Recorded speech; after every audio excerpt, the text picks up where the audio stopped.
പ്രിയപ്പെട്ട വിദ്യാർത്ഥി സുഹൃത്തുക്കളെ, 2024 വരെ കേരളത്തിൽ 3 വർഷ ഡിഗ്രി ആയിരുന്നു. ഒരു ഡിഗ്രി 3 വർഷമായിരുന്നു. 2024 കേരളത്തിൽ 4 വർഷ ഡിഗ്രിക്ക് തുടക്കം കുറിച്ചു. അതിന്റെ തുടക്കം എന്ന് പറയുന്നത് 2020 ന്യൂ എഡ്യൂക്കേഷൻ പോളിസിയിൽ ഹയർ എഡ്യൂക്കേഷൻ ഇൻസ്റ്റിറ്റ്യൂട്ടുകളിൽ 4 വർഷ ഡിഗ്രി തുടങ്ങണമെന്നുള്ള നിർദ്ദേശത്തിന്റെ ഭാഗമായിട്ട് കേരള സർക്കാർ ആ നിർദ്ദേശം മുന്നോട്ട് വെക്കുകയും കേരളത്തിലെ എല്ലാ യൂണിവേഴ്സിറ്റികളിലും 4 വർഷ ഡിഗ്രിക്ക് തുടക്കം കുറിച്ചു. അങ്ങനെ അതിന്റെ 3-ാം വർഷത്തിലേക്ക് ഈ വർഷം കടക്കുകയാണ്. 3-ാം വർഷത്തിലേക്ക് കടന്ന സമയത്തും വിദ്യാർത്ഥികൾക്ക് ഒട്ടനേകം സംശയങ്ങളുണ്ട്.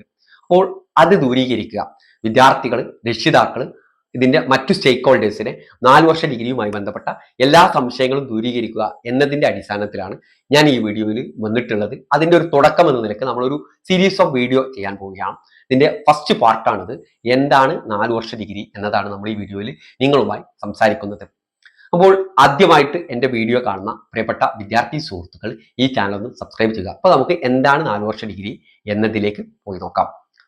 ആദ്യം 3 വർഷമായിരുന്നു ഡിഗ്രി ഉണ്ടായിരുന്നത്. അത് ഒരു വർഷം കൂടി എക്സ്റ്റെൻഡ് ചെയ്തുകൊണ്ട് 4 വർഷ ഡിഗ്രി ആയി. 4 വർഷ ഡിഗ്രി പൂർത്തീകരിക്കുന്ന വിദ്യാർത്ഥിക്ക് ഹോണേഴ്സ് ഡിഗ്രിയുടെ സർട്ടിഫിക്കറ്റ് ആണ് ലഭ്യമാവുക. എന്ന് പറഞ്ഞു കഴിഞ്ഞാൽ നമ്മൾ 3 വർഷത്തിൽ ഡിഗ്രി ലെവൽ സബ്ജക്റ്റുകൾ പഠിച്ചെടുത്തത് 4-ാമത്തെ വർഷത്തിൽ PG ലെവൽ സബ്ജക്റ്റുകളാണ്. ഒന്നും കൂടി ഹൈ ലെവൽ സബ്ജക്റ്റുകളാണ് 4-ാം വർഷം നമ്മൾ പഠിക്കുന്നത്. അതുകൊണ്ട് തന്നെ അത് പൂർത്തീകരിക്കുന്ന വിദ്യാർത്ഥിക്ക് ഓണേഴ്സ് ഡിഗ്രി ലഭ്യമാകും. ഓക്കെ. എന്നാൽ ഇവിടെ ഒരു പ്രത്യേകതയുള്ളത്, ഒരു വിദ്യാർത്ഥി ഈ 4 വർഷ ഡിഗ്രിക്ക് അഡ്മിഷൻ എടുത്ത് 3 വർഷം കഴിഞ്ഞിട്ട് ഒരു വിദ്യാർത്ഥി വിചാരിക്കുകയാണ് ഞാൻ ഇവിടെ വെച്ച് നിർത്തുകയാണെന്ന് വിചാരിച്ചു കഴിഞ്ഞാൽ ആ വിദ്യാർത്ഥിക്ക് 3 വർഷത്തെ എല്ലാ സബ്ജക്റ്റും പാസ്സായി കഴിഞ്ഞാൽ ആ വിദ്യാർത്ഥിക്ക് ഡിഗ്രി സർട്ടിഫിക്കറ്റ് ലഭിക്കും. ആ വിദ്യാർത്ഥിക്ക് ഡിഗ്രി സർട്ടിഫിക്കറ്റ് ലഭിക്കും. 4-ാം വർഷത്തിൽ കംപ്ലീറ്റ് ചെയ്യേണ്ട ആവശ്യമില്ല. 3 വർഷം കംപ്ലീറ്റ് ചെയ്താൽ തന്നെ ഡിഗ്രി സർട്ടിഫിക്കറ്റ് ലഭിക്കും. 3 വർഷത്തെ എല്ലാ സബ്ജക്റ്റും പാസ്സാകുമ്പോൾ ആ വിദ്യാർത്ഥിക്ക് 133 ക്രെഡിറ്റ് ആണ് ലഭ്യമാകുക. അപ്പോൾ 133 ക്രെഡിറ്റ് അക്വയർ ചെയ്യുന്ന ഒരു വിദ്യാർത്ഥിക്ക് 3 വർഷ ഡിഗ്രിയുടെ സർട്ടിഫിക്കറ്റ് ലഭിക്കും. എന്നാൽ ആ വിദ്യാർത്ഥി 4-ാം വർഷത്തിലേക്ക് പോകാൻ ഉദ്ദേശിക്കുന്നുണ്ടെങ്കിൽ ആ വിദ്യാർത്ഥിക്ക് 4 വർഷം കംപ്ലീറ്റ് ചെയ്യുമ്പോൾ 177 ക്രെഡിറ്റ് ആണ് ലഭിക്കുക.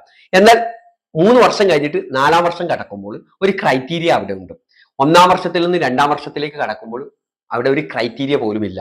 എന്ന് പറഞ്ഞാൽ എല്ലാ സബ്ജക്റ്റും പാസ്സാകണം എന്നില്ല. ഒരു വർഷം കഴിഞ്ഞ് 2-ാമത്തെ വർഷത്തിലേക്ക് നമുക്ക് ഡയറക്റ്റ് ആയിട്ട് എൻട്രി കിട്ടും. 2-ാം വർഷത്തിൽ നിന്ന് 3-ാം വർഷത്തിലേക്കും ഡയറക്റ്റ് ആയിട്ടുള്ള എൻട്രി കിട്ടും. എന്നാൽ 3-ാം വർഷത്തിൽ നിന്ന് 4-ാം വർഷത്തിലേക്ക് നമുക്ക് ഡയറക്റ്റ് എൻട്രിക്ക് പകരമായിട്ട് എല്ലാ സബ്ജക്റ്റും ആദ്യത്തെ 6 സെമസ്റ്ററിലെ എല്ലാ സബ്ജക്റ്റും പാസ്സായ വിദ്യാർത്ഥികൾക്കാണ് 4-ാം വർഷത്തിലേക്ക് അഡ്മിഷൻ ലഭിക്കുക. എന്ന് പറഞ്ഞാൽ 133 ക്രെഡിറ്റിനുള്ള സബ്ജക്റ്റുകൾ നമ്മൾ പാസ്സായാൽ മാത്രമേ നമുക്ക് 4-ാം വർഷത്തിലേക്ക് പോകാൻ സാധിക്കുകയുള്ളൂ. 4-ാം വർഷം 2 രീതിയിലുണ്ട്. ഒന്ന് ഹോണേഴ്സ് ഡിഗ്രി, മറ്റൊന്ന് ഹോണേഴ്സ് വിത്ത് റിസർച്ചും.